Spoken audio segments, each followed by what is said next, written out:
Hello student, आज अपन बात करने वाले हैं कि सिंक्रोनाइज्ड काउंटर को किस तरीके से डिजाइन किया जाता है।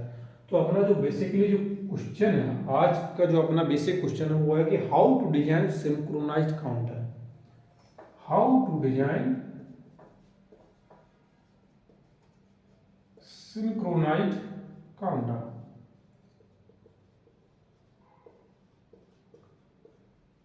तो मैं कुछ लोगों को यहाँ पे बता दूं कि डिजिटल सिस्टम की जो प्लेलिस्ट है वो पूरी प्लेलिस्ट कंप्लीट होगी बहुत ही जल्द, 8 या 10 दिन के अंदर मैं कोशिश करूँगा कि इसमें डी रैम, एस रैम या जितने भी रैम वाले जो मेमोरी वाला जो सेक्शन है वो भी इसमें कवर कराया जाएगा। इसके जस्ट बाद काउंटर के जस्ट बाद तो बेसिकली जो अपन सिंक्रोनाइज काउंटर बनाएंगे तो उसके लिए अपन को क्या करते हैं, अपन एक रैंडम काउंटर कुछ भी ले लेते हैं।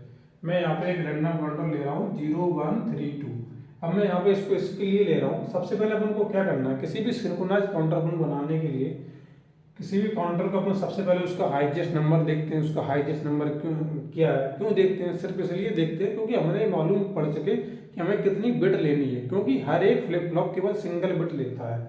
अब 3 इसका हाईएस्ट है तो इसकी जो मैक्सिमम बिट है वो उसमें 2 बिट लेगा। अब 2 बिट लेगा तो अपन को यहाँ से मालूम पड़ गया कि अपन को 2 फ्लिप फ्लॉप की रिक्वायरमेंट है। अगर जैसे मैं इसकी जगह पे अगर दूसरा अगर कोई मैं ले लेता है, जैसे अगर 01446, तो इसमें क्या है, जो उसका जो हाईएस्ट नंबर है वो है 6। अब 6 2 बिट के अंदर नहीं लिखा जा सकता। 6 को लिखने के लिए अपन को 3 बिट की जरूरत पड़ती है। इस तरीके से 110। अब जब इस तरीके से जरूरत पड़ती है तो अपन को क्या करना होता है कि अपन को 3 बिट की जरूरत पड़ेगी, तो यहाँ पे अपन को 3 फ्लिप फ्लॉप लेने पड़ते हैं कुछ इस तरीके से। ठीक है, अब इसको अपन कंसीडर क्या करते हैं, इसको अपन कंसीडर करते हैं प्रेजेंट आउटपुट। और जो इसकी जो नेक्स्ट स्टेज है, यानी कि जब अपन एक पहली क्लॉक लगाते हैं तो क्लॉक लगाने के बाद ये जो नेक्स्ट स्टेज पे जाता है उसको अपन करते हैं नेक्स्ट स्टेज का आउटपुट। तो इसी तरीके से अपन इसको प्रेजेंट स्टेट Q1 Q0 और Q1 की नेक्स्ट स्टेज और Q0 की नेक्स्ट स्टेज। अच्छा, वैसे Q1 और Q0 मैंने क्यों लिया? बेसिकली इसको अपन इसलिए लिया क्योंकि अपन कोई भी अपन डी फ्लिप फ्लॉप लगाएंगे तो इसके अंदर सिंगल बिट हो रही है। कैसे हो रही है? सिंगल बिट जा रही है। तो ये जो आउटपुट है, अगर D1 है तो इसका आउटपुट Q1 आ गया, D0 है तो उसका आउटपुट Q0 आ गया। तो अपन ने जो Q1 और Q0 का यूज किया तो बेसिकली सब इसी के लिए किया है। तो Q1 और Q0 सबसे पहले अपन क्या करते हैं, इस पूरे उसको लिख लेते हैं। जैसे कि 0 0 और 1 के लिए आ जाएगा 0 1। इसके बाद अपन 3 के लिए भी लिख सकते हैं, लेकिन अपन 2 के लिए लिखते हैं 1 0 और 1 1 इस तरीके से। और अगर अपन 3 की यहाँ पे बात करें 0 1 4 6, तो किस तरीके से करेंगे? Q2 Q1 Q0। तो सबसे पहले 0 0 0 0 0 1 1 0 0 1 1 0। इसको ध्यान में रखना नहीं रखना तो इस वाले को तो मैं समझाएगा। इसकी जो नेक्स्ट स्टेज है, अब होगा क्या, इससे इसकी नेक्स्ट स्टेज पे गए, 0 से 1 की नेक्स्ट स्टेज पे गए तो नेक्स्ट स्टेज का जो आउटपुट होगा वो क्या होगा? 0 1। नेक्स्ट स्टेज का आउटपुट होगा 0 1। इससे 1 से 3 पे गए तो इसकी नेक्स्ट स्टेज का आउटपुट होगा 1 1 0 1 0 1। क्या था? 1 से अपन 3 पे जा रहे हैं। इसकी नेक्स्ट स्टेज यानी कि 2 की नेक्स्ट स्टेज क्या है? 0। तो 2 की नेक्स्ट स्टेज 0 पे गया तो 0 0 आ गया।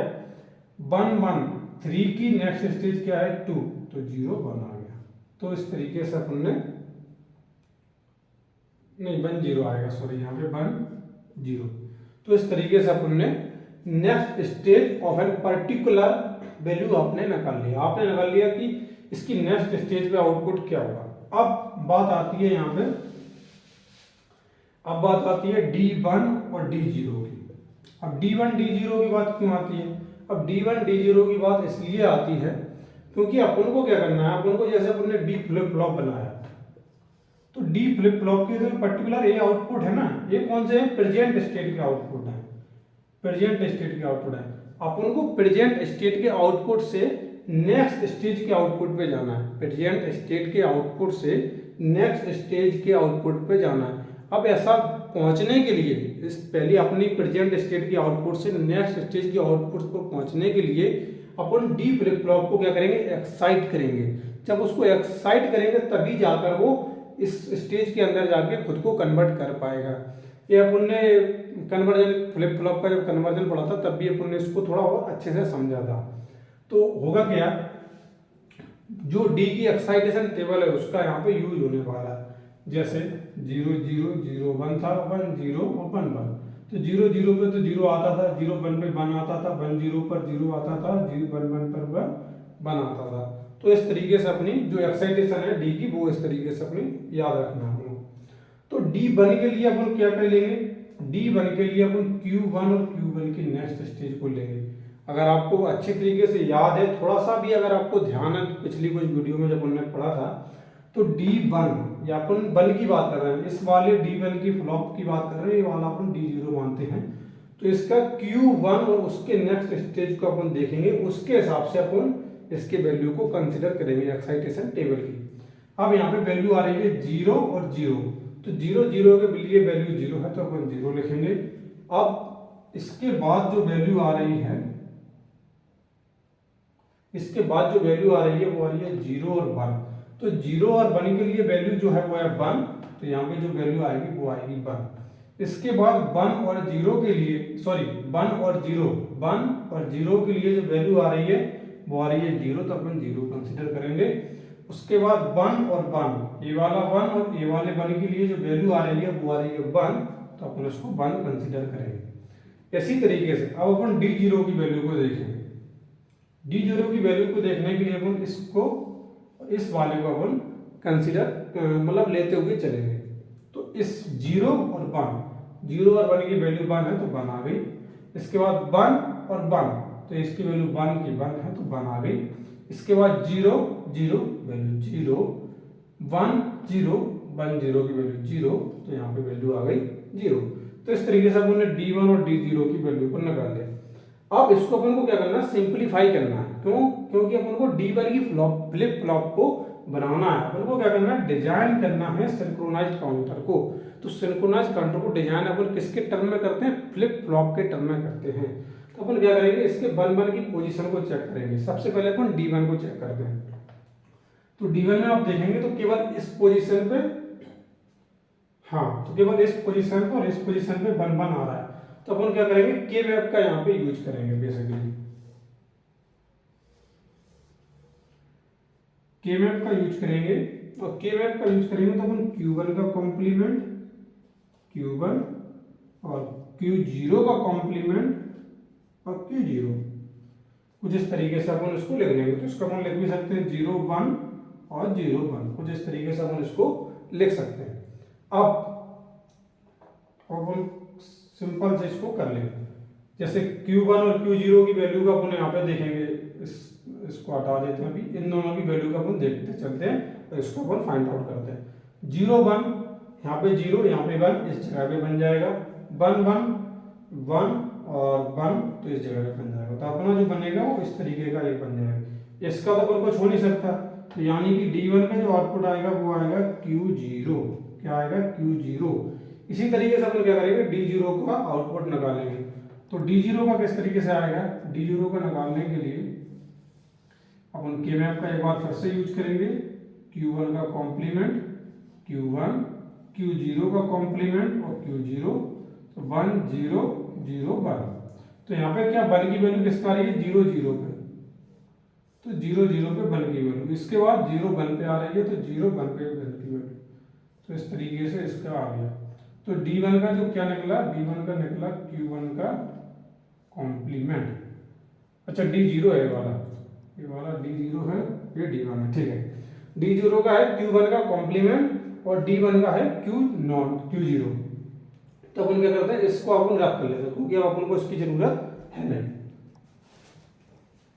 अब इस पूरे को अपन बता देते हैं। अपने पास अब पूरा निकल चुका है। अपन को सिर्फ इसकी मदद से फ्लिप फ्लॉप बनाना है। इस पूरे की मदद से अपन को सिर्फ फ्लिप फ्लॉप बनाना है।